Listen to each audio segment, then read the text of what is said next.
programme.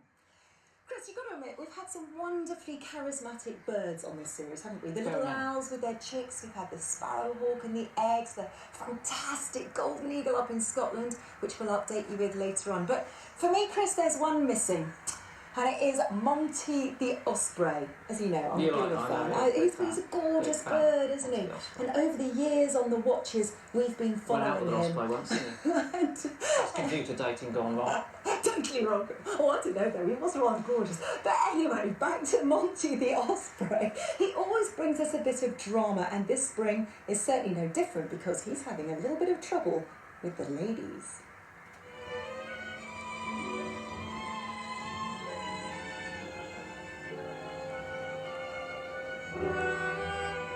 Near the coast of mid-West Wales, there's anticipation in the air. You see, the stage is set for a fine romance. Ospreys are returning from Africa, and one of the first birds to return this year is Blue 24. She arrives deliberately early to stake her claim on Monty's nest. Blue 24 always sets her heart on catching Monty's eye.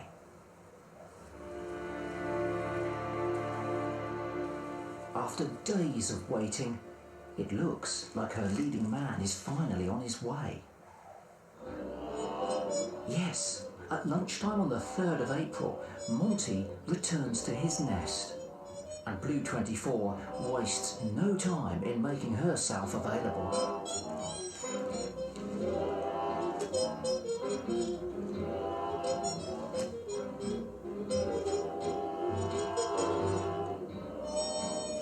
The new couple have a few short hours of fun before their affair is discovered. Lesney has been Monty's mate for the past 3 years, and she is not giving up on her nest or her man without a fight.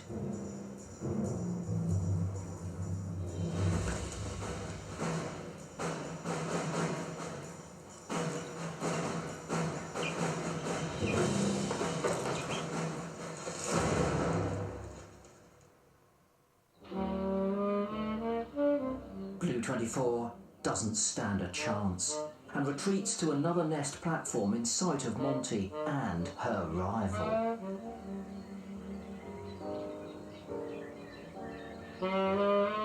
Yet it soon becomes clear that Blue 24 hasn't lost her lover completely. Over the next few days, Monty is seen visiting her nest. In fact, he seems to be sharing his time between both of his ladies. The results of all of this bed hopping become apparent on the 17th of April when both females begin to lay eggs. And after just a few days, both nests contained 3 each. With such stiff competition for Monty's affection, can Blue 24 keep her man? No, no, no, you can't love two.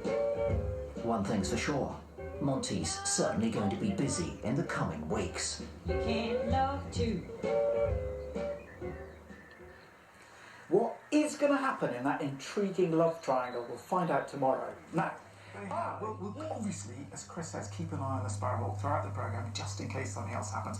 But first, let's catch up on the continuing story of our osprey love triangle, which is going on up in North Wales. Now, yesterday we saw how Monty, the male osprey, had sort of got together with 2 ladies he was servicing to. Wasn't he? Can I say that? Mm-hmm. Yeah.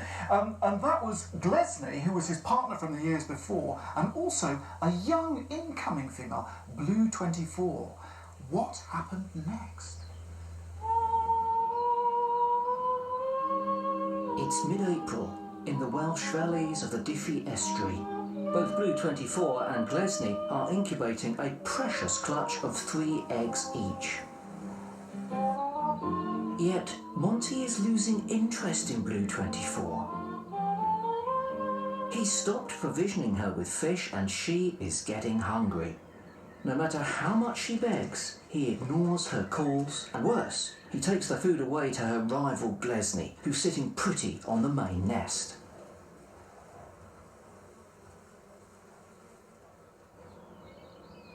Now, Blue 24 faces a dilemma. You see, if she leaves the nest to fish for herself, then her eggs might get cold and they'll be vulnerable to predators. But she can't stay there and not eat. Monty and Glesny have no such worries. They're sharing the parental duties. Monty even incubates whilst Glesny goes off to hunt. They've done this before in previous years, so they're well practiced at parenthood.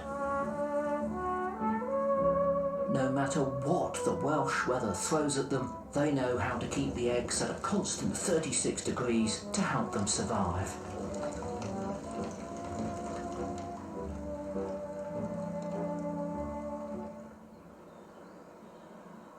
But without a mate to support her, Blue 24 must journey out alone to the nearby river. And whilst making several trips a day to feed herself, the empty nest becomes a very tempting target.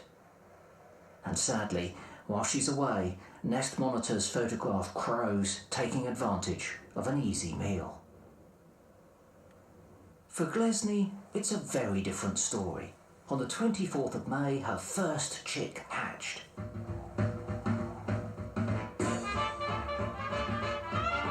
Followed 5 days later by chick number 2.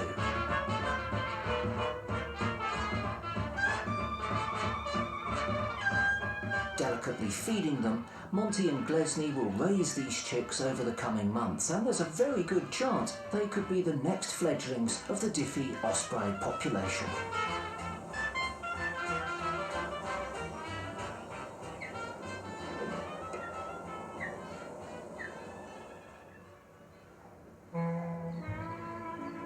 For Blue 24, well, her romance is over, and her chances of rearing chicks this year have gone. Maybe next year she'll find herself a more constant companion.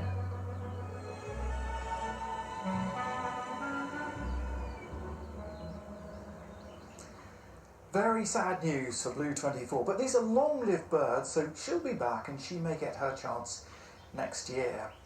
Now, hang on a minute, hold the front page. This just in from the Dovey Osprey Project.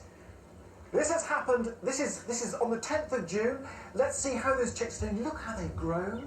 And look, Monty's feeding Glesny. Lovely to see, really bonding there. Now this is, what's that? Yesterday, see how the chicks have grown up. They look a little bit reptilian, don't they? But they're doing really well.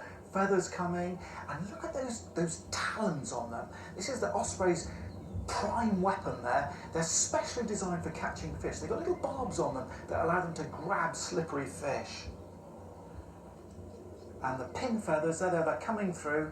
And they too, not long, when autumn comes, what happens is that Mum and Dad will disappear back to Africa, and they'll wake up one morning, those little chicks, Mum and Dad will be gone, and they'll spread their wings and disappear off and migrate all the way to Africa as well. Amazing stuff. Now, you can go and watch those birds up at the Dovey Osprey Project. They've got a fantastic lot of cameras and a viewing platform up there, and there are lots of other places up and down the country where you can watch ospreys. Rutland Water, a place in the Lake District, loads of them, and there's links to those places on our website.